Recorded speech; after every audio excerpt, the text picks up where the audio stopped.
In today's video, I'm going to teach you how to auto-refresh Google Looker Studio. Keeping your dashboards current is key, and in just a few minutes, I'll show you how to pull in the latest data and make sure your fields stay perfectly in sync with the underlying source. First, head over to Looker Studio, sometimes still labeled as Data Studio in your bookmarks. From your home screen, open the report you want to keep up to date. If you land in view-only mode, switch into editing by clicking Edit so you have access to all the options you need. Next, toggle to the view mode at the top. This is where you can quickly force a fresh read of your data. Click Refresh Data. Looker Studio will clear the cached results and query your connectors again, which is especially useful if your source updates frequently.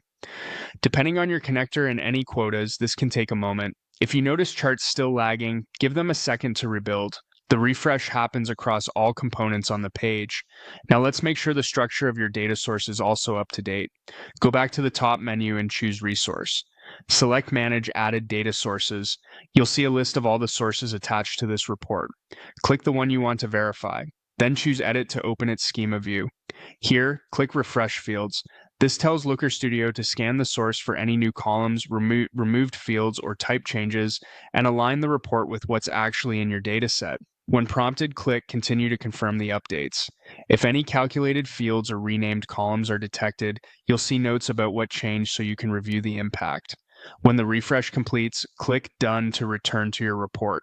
With those two actions, refreshing the data in view mode and refreshing the fields in the data source editor, you've covered both freshness and schema alignment. That means new rows will show up, recently corrected values will display, and any structural changes in your database or sheet won't break your charts. A few quick tips as you wrap up. If a chart still doesn't reflect the latest numbers, verify the underlying source has truly updated and that your report is using the correct credentials. Some connectors cache data briefly. Waiting a minute and clicking refresh data again can help. After big schema changes, revisit any filters, blends, or calculated fields to ensure they reference the updated field names and types. That's it. Your Looker Studio report is now set to reliably pull the newest data and stay in sync with your source, keeping your dashboards accurate and ready to share.